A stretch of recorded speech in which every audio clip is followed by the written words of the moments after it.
আজকের আমাদের পড়ার টপিক হলো জড়তা। আচ্ছা, তোমরা কি কেউ বলতে পারো জড়তার ইংরেজি কি? Sir, introvert. আবে, জড়তার ইংরেজি হচ্ছে ইনারশিয়া।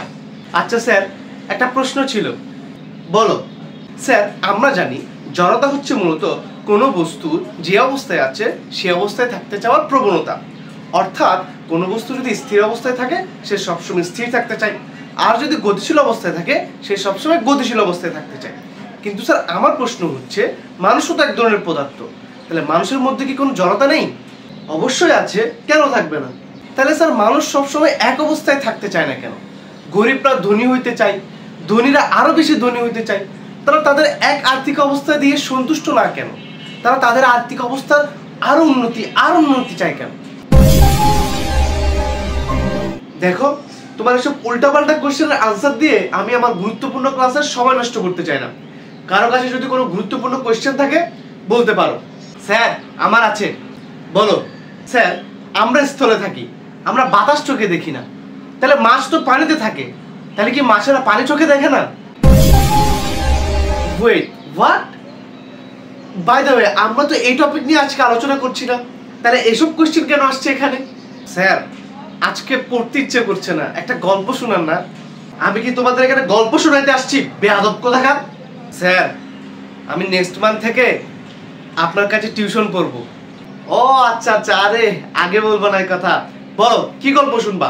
স্যার, একটা বাস্তবে ঘটে যাওয়া ভৌতিক গল্প শোনাম। আচ্ছা শোনো তাহলে। বাংলাদেশের প্রত্যন্ত অঞ্চলে একটা শেওড়াতলা নামে গ্রাম ছিল। ওই গ্রামে একটা বৈশিষ্ট্য হচ্ছে, সন্ধ্যার পর কেউ বাইরে বের হতো না। কারণ ওই গ্রামের মানুষরা বিশ্বাস করত, শেওড়াতলা গ্রামের যে কোনো একটা নির্দিষ্ট স্থানে কিছু অদ্ভুত ঘটনা ঘটে। মূলত শেওড়াতলা গ্রামের পেছনের দিকে একটা আমবাগান রয়েছে। ওই আমবাগানের মাঝে একটা খুঁটি রয়েছে। খুঁটিটা ছিল বহু বছর আগের একটা জমিদারের। ওই জমিদার কি করত, প্রচন্ড শোষক ছিল, অর্থাৎ সে তার প্রজাদের সাথে শোষণ করত, মানে প্রচন্ড রকমের দুর্নীতিবাদ ছিল। সে গ্রামের যে সাধারণ মানুষজন ছিল তাদের সাথে খুবই খারাপ আচরণ করত, তাদেরকে পীড়া দিত, তাদের উপর শোষণ চালাতো। একটা সময় গিয়ে গ্রামের সাধারণ মানুষরা সহ্য করতে না পেরে ওই রাজাকে, অর্থাৎ ওই জমিদারকে পুড়িয়ে মেরে ফেলে। এরপর থেকেই ওই জায়গাটা অভিশপ্ত হয়ে যায়। এর পরপরই গ্রামের মানুষরা খেয়াল করত যে সন্ধ্যার পরে সেখানে আগুন জ্বলতো, আবার সন্ধ্যার পর সেখান থেকে কান্নার আওয়াজও ভেসে আসতো। সেখান থেকেই সন্ধ্যার পর আর কেউ বাসা থেকে বের হতো না। কিছুদিন পর ঢাকা থেকে একজন সাংবাদিক আসে, তার নাম হচ্ছে রাকিব।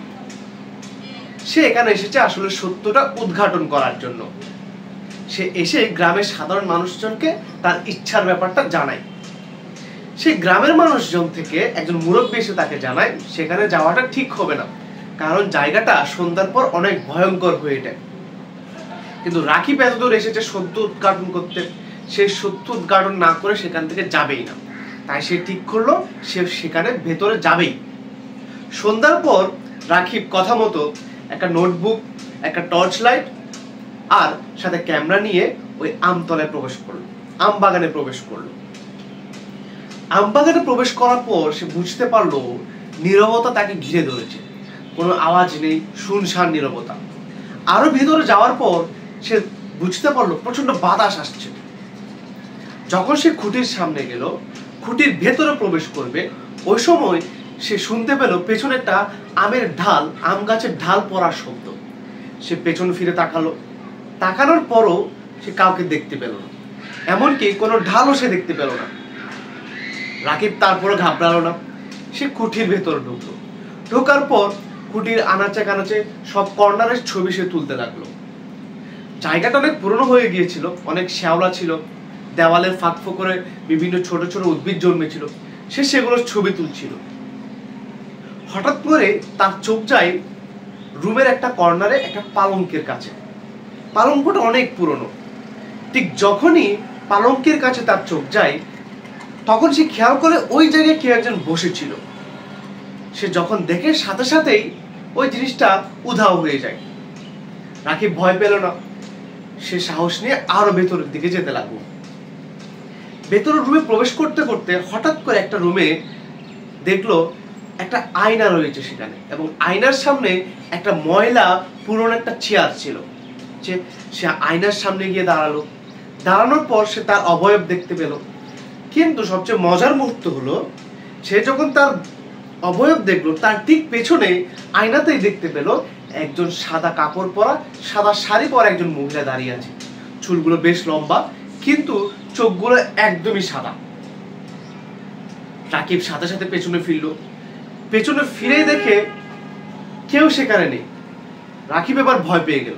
সে আবার আয়নার দিকে তাকালো। তখন সে আবার দেখতে পেল ওই শাড়ি পরা মহিলাটা আস্তে আস্তে তার দিকে এগোচ্ছে। রাকিব এবার ভয়ে চিৎকার করতে লাগলো, কিন্তু সে কোনোভাবে চিৎকার করতে পারছিল না। সে চাচ্ছিল চিৎকার করতে, কিন্তু সে পারছিল না। এক পর্যায়ে গিয়ে রাকিব আঘাত করে ওই আয়নাটা ভেঙে দেয়।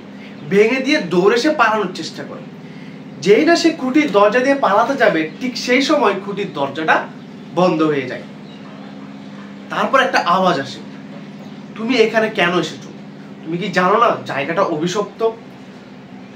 এই কথাটা আসলে পুরো ঘর থেকে আসছিল। রাকিব তখন উত্তর দেয়, আমি সত্য উদ্ঘাটন করতে এসেছি, আমাকে যেতে দাও। তখন সাদা সাদা দরজাটা খুলে যায়। এরপর রাকিব সেখান থেকে পালিয়ে আসে।